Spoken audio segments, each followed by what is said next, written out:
Yo recuerdo perfectamente en la iglesia, cuando yo comencé a visitar la iglesia cristiana y oía la palabra y yo sabía que yo era pecador y recuerdo perfectamente un domingo donde el predicador estaba hablando de Sansón y decía Sansón era un hombre sin Dios.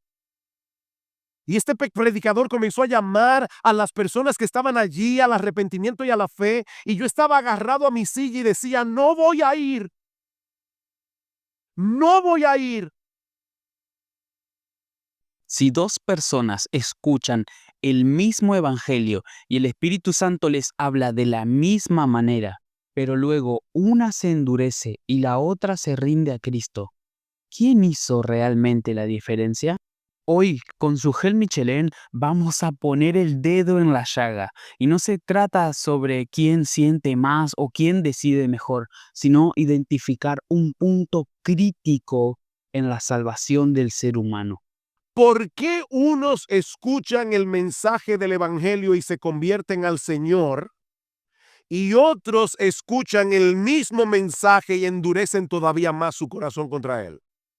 Por eso yo he titulado el mensaje de esta mañana, ¿quién hace la diferencia? ¿Dios o nosotros? ¿Quién hace la diferencia? Mis hermanos, ¿en quién se encuentra ese elemento decisivo que marca la diferencia entre los que se salvan y los que se pierden? ¿En Dios o en nosotros?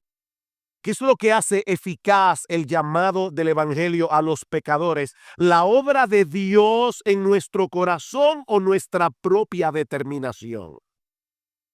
Para responder esta pregunta, debemos regresar a lo que vimos en el primer mensaje de esta serie acerca de la condición en que se encuentra el hombre en su estado natural, es decir, no regenerado, no habiendo nacido de nuevo. Recuerden, mis hermanos, que si no tenemos un diagnóstico correcto de la condición humana, tampoco podremos saber cuál es el tratamiento apropiado para tratar con el problema.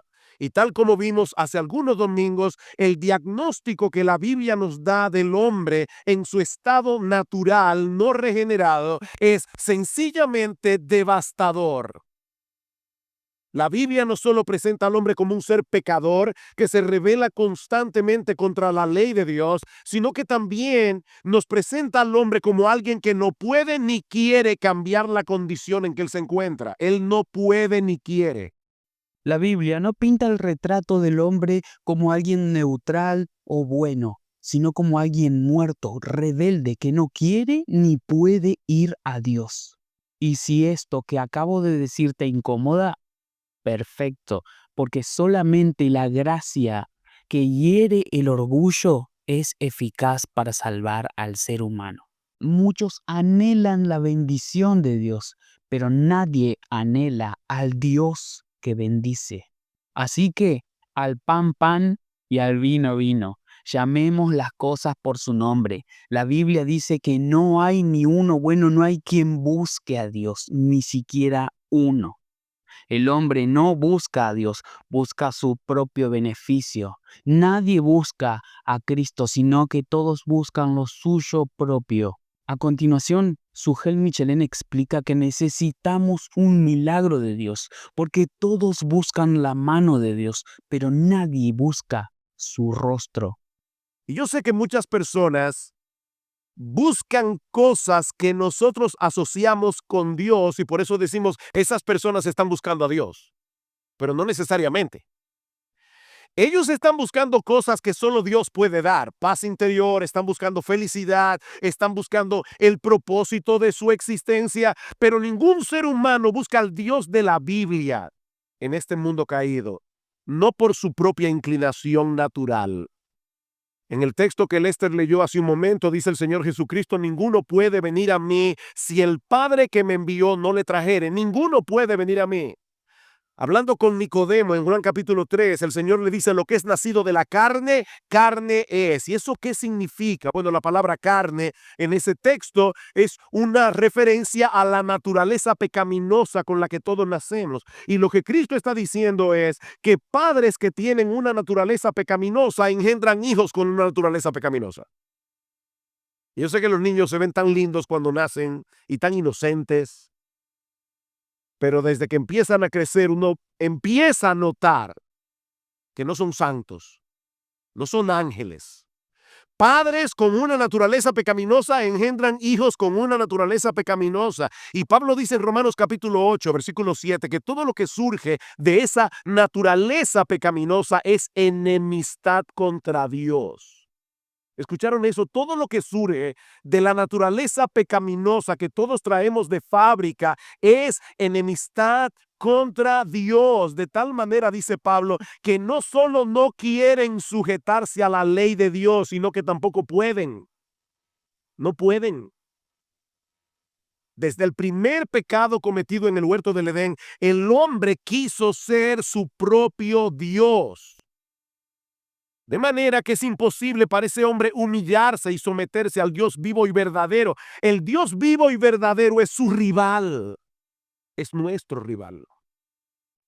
Pablo dice en 1 Corintios capítulo 2, versículo 14, pero el hombre natural, es decir, aquel que no ha sido regenerado por el poder del Espíritu Santo y hecho una nueva criatura en Cristo, dice que no percibe las cosas que son del Espíritu de Dios, porque para él son locura. Hermanos, cuando nosotros estamos compartiendo el Evangelio, tenemos que entender que la persona que nos está escuchando cree que lo que le estamos diciendo es una locura. Y no la puede entender, dice Pablo, no la puede entender porque se ha de discernir espiritualmente. El hombre ha demostrado mucha capacidad intelectual a través de la historia en el campo de la ciencia, en el campo de la tecnología, en el campo de las artes, pero en lo que respecta a la salvación del alma, en lo que respecta a nuestra relación con Dios, el prejuicio que todos tenemos es tan fuerte que no nos permite recibir tranquilamente el Evangelio. Un cadáver no necesita ayuda, necesita vida. Y nadie, estando muerto, pide vivir. Por eso es necesario que la regeneración preceda a la fe, porque primero Dios nos da vida para que luego creamos, como la mujer que la Escritura nos presenta, Lidia, una mujer que tenía temor de Dios, pero necesitó que Dios abra incluso su corazón para que ella pueda creer en el mensaje del Evangelio. O incluso el mismo Sujel Michelén, que ahora nos cuenta su historia, y que él no deseaba buscar a Dios. Sin embargo, Dios lo atrajo con cuerdas de amor y hoy lo convirtió en un siervo que está siendo de edificación y bendición para su pueblo, para el pueblo santo de Dios. Cuando el hombre es dejado a su inclinación natural, el resultado siempre será enemistad y rebeldía, a menos que Dios transforme desde dentro la disposición de su corazón. Ezequiel capítulo 36. Ezequiel capítulo 36. Esto no es un mensaje que se encuentra únicamente en el Nuevo Testamento. Este mensaje está claro en el Antiguo Testamento también, obviamente, porque hay un solo Dios y tiene una sola mente. Ezequiel capítulo 26, versículo 26, os daré corazón nuevo y pondré espíritu nuevo dentro de vosotros y quitaré de vuestra carne el corazón de piedra y os daré un corazón de carne y pondré dentro de vosotros mi espíritu y haré que andéis en mis estatutos y guardéis mis preceptos y lo pongáis por obras. ¿Quién hará eso? Dios, que transforma el corazón. Juan capítulo 6, versículo 37, el pasaje que leyó Lester hace un momento. Todo lo que el Padre me da vendrá a mí, todo lo que el Padre me da vendrá a mí. Y al que a mí viene yo no lo echo fuera, porque he descendido del cielo no para hacer mi voluntad, sino la voluntad del que me envió. Y esta es la voluntad del Padre, el que me envió, que de todo lo que me diere no pierda yo nada, sino que lo resucite en el día postrero. Esta tarde vamos a hablar acerca de la perseverancia de los santos. ¿Se pierde la salvación? Un tema que está muy de moda hoy, por algo que se dijo en Por su causa.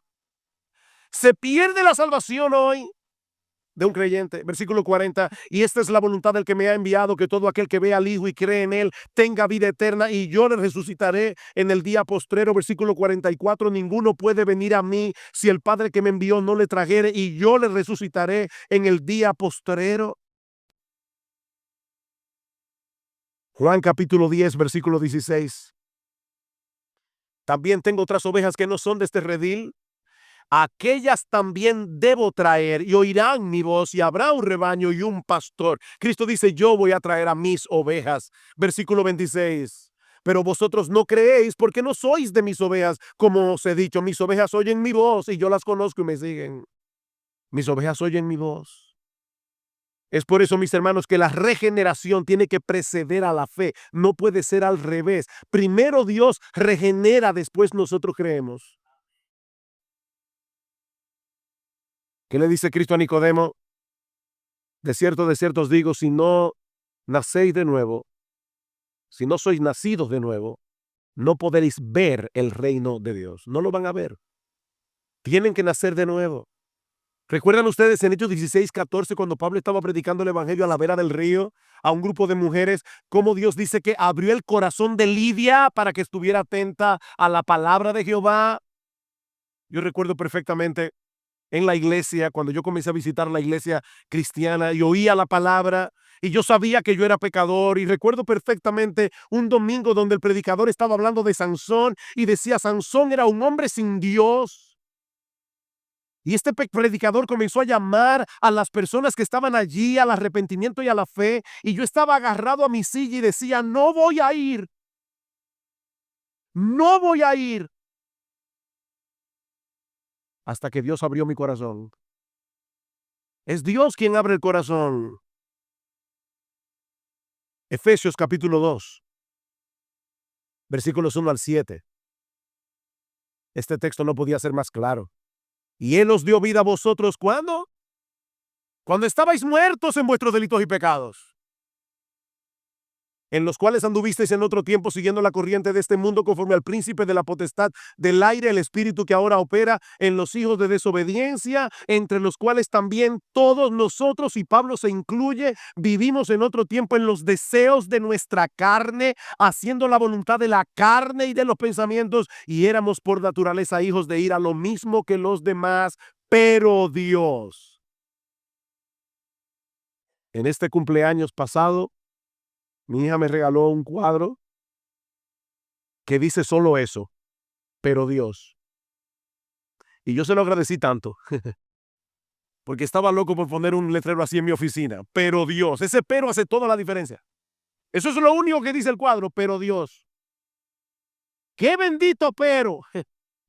Pero Dios, que es rico en misericordia, con su gran amor con que nos amó, aún estando nosotros muertos en pecados, nos dio vida juntamente con Cristo. Por gracia sois salvos y juntamente con Él nos resucitó y asimismo nos hizo sentar en los lugares celestiales con Cristo Jesús para mostrar en los siglos venideros las abundantes riquezas de su gracia en su bondad para con nosotros en Cristo Jesús. Pero Dios, que es rico en misericordia. Lo que magnifica la gracia de Dios en la salvación de los pecadores es precisamente el hecho de que nosotros fuimos salvados cuando estábamos muertos espiritualmente. Un cadáver no puede darse vida a sí mismo, por más ayuda que reciba. Y todos nosotros estábamos muertos antes de venir a Cristo. De manera que no era un paramédico lo que necesitábamos, era un Salvador todopoderoso que nos resucitara. Eso era lo que necesitábamos. No era un paramédico, era un Salvador. Cuando Cristo llamó a Lázaro a salir de la tumba, Lázaro todavía estaba muerto. Pero la voz de Cristo es tan poderosa que lo devolvió a la vida. La voz de Cristo. Y lo mismo ocurre con el pecador elegido cuando escucha la voz del Señor. A través del evangelio, Dios hace un llamado universal a todos los hombres. Pero como Él sabe de antemano que ninguno va a querer venir de forma natural, Él obra eficazmente en muchos, dándoles un nuevo corazón, una nueva voluntad, abriendo sus ojos, abriendo sus oídos, inclinando su corazón, dándoles una nueva forma de pensar, dándoles una nueva visión de las cosas, para que este individuo pueda ver por primera vez a Cristo, no solo como el Salvador que su alma necesita, sino también como la perla de gran precio por la que vale la pena perderlo todo.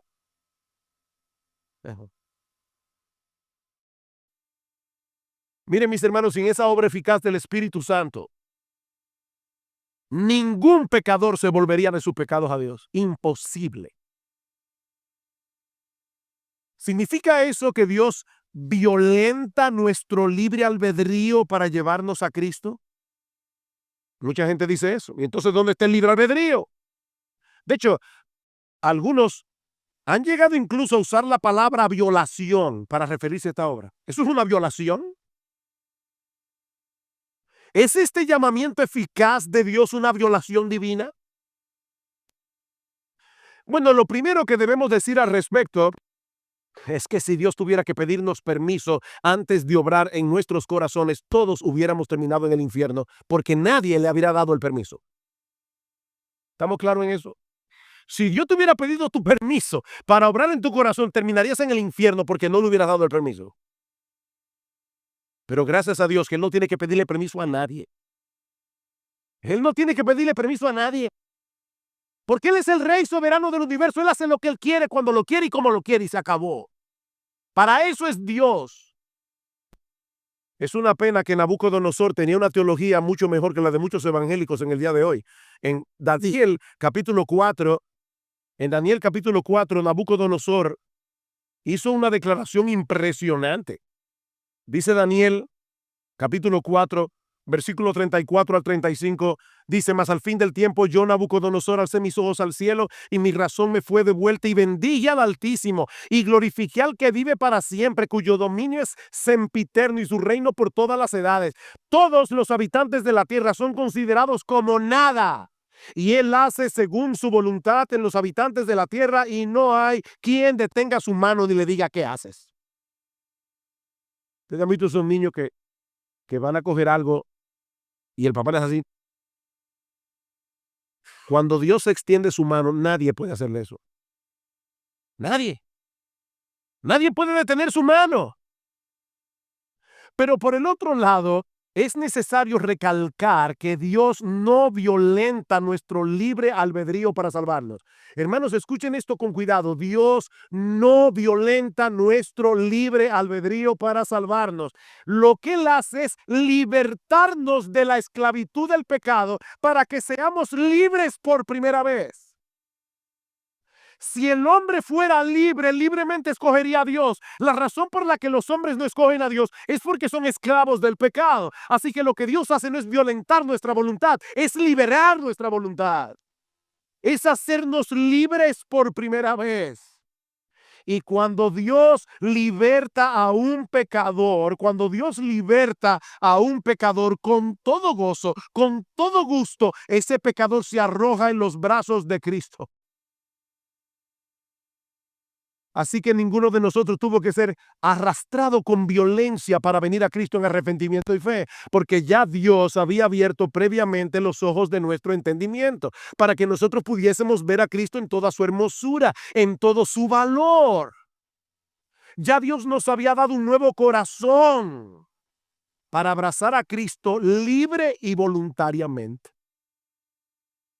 De hecho, cuando nosotros nos convertimos a Cristo, esa fue la decisión más libre que nosotros hicimos en toda nuestra vida. Sea la luz. Estas palabras hermosas no se dieron solamente en el Génesis, porque un día Dios impartió luz por medio de su palabra a tu corazón para que creas en Él. Y si todavía no creíste, necesitas rogarle a Dios que te alumbre con su palabra. Efesios grita que estábamos muertos en nuestros delitos y pecados, como Lázaro que ya estaba podrido en la tumba. Y Jesús le dice: Lázaro, ven. Y cuando lo llama, le da vida y lo atrae. Por lo tanto, Dios no violenta nuestra voluntad, la libera. Esto es importante entenderlo para comprender verdaderamente la obra de Dios en la salvación. Al comprender esto y solamente al comprender esto, se elimina toda jactancia y nace la verdadera adoración a Dios. Pablo dice: ¿saben por qué yo predico la palabra? Segundo a los Corintios 4:6, porque Dios, que mandó que de las tinieblas resplandeciese la luz, es el que resplandeció en vuestros corazones para el conocimiento de la gloria de Dios en la faz de Jesucristo. Ese texto a mí me encanta. Yo sé que ustedes saben que yo lo cito mucho. Yo no creo en eso de tener textos favoritos. La Biblia debe ser favorita. Pero si yo tuviera que citar algún texto favorito, ese sería uno. Me encanta cómo lo dice Pablo. Ese Dios que en el principio dijo, sea la luz, y fue la luz. Un día vino a tu corazón cuando estabas muerto en tus delitos y pecados, cuando eras un enemigo de Dios, cuando odiabas a Cristo, cuando no querías su salvación. Ese Dios vino por su Espíritu cuando se estaba predicando su palabra y dijo, sea la luz. Y tú de repente viste lo que nunca antes habías visto. Que Cristo es glorioso y que la salvación vale la pena.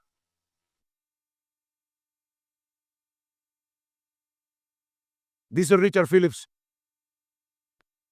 oigan esta cita. El poder es totalmente de Dios mientras Él se mueve soberanamente en este mundo por medio de su Espíritu. Pero el privilegio es nuestro al ser la voz que es oída, la oración que es respondida, el testimonio que es usado para traer vida eterna. ¡Qué privilegio Dios nos ha dado! Él no nos necesita, pero nos usa para traer a otros a la salvación. Cuando pecadores son salvados por medio de la fe en Jesús, nosotros tenemos el gozo de saber que es Dios el que ha actuado irresistible en gracia a través de nosotros. Porque de Él, por Él y para Él son todas las cosas. A Él sea la gloria por los siglos. Amén. Y si tú estás aquí sin Cristo, mi amigo, no te ampares en esta doctrina para dejar de hacer lo que es tu responsabilidad delante de Dios. Dice en Hechos capítulo 17, versículo 30, que Dios ordena a todos los hombres en todo lugar que se arrepientan. No habiendo oído esta doctrina, mi amigo, reconoce tu impotencia para salvarte a ti mismo. Reconoce tu impotencia. Pídele a Dios que haga por ti lo que tú no puedes hacer por ti mismo. Como decíamos en un mensaje anterior, nadie tiene que averiguar primero si ha sido elegido y regenerado para entonces venir a Cristo en arrepentimiento y fe. No, tú no tienes que averiguar eso primero.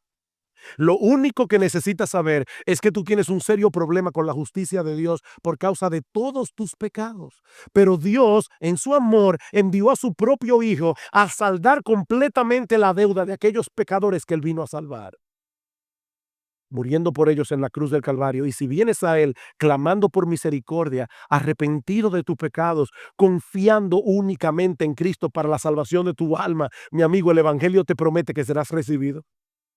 No quieras averiguar si tú estás en esa lista. Serás recibido, serás perdonado por ese Dios que en su amor diseñó un costosísimo plan de salvación a través de la vida, muerte y resurrección de nuestro Señor Jesucristo. Para quienes desean estar más cerca de Jesús y conocerlo mejor, escribí este libro de Cristología Reformada. Está disponible en Amazon a un precio muy accesible. Pero si usted no tiene el dinero para adquirirlo, envíeme un correo al mail que aparece en pantalla y se lo facilitaré totalmente gratis, sin solicitarle ningún tipo de explicaciones. Seguimos a Cristo en un mundo que lo ofende y lo niega. Pero si este material te fortalece en tu fe, suscríbete. Si usted desea aprender más sobre estos temas tan importantes, tiene que ver este video.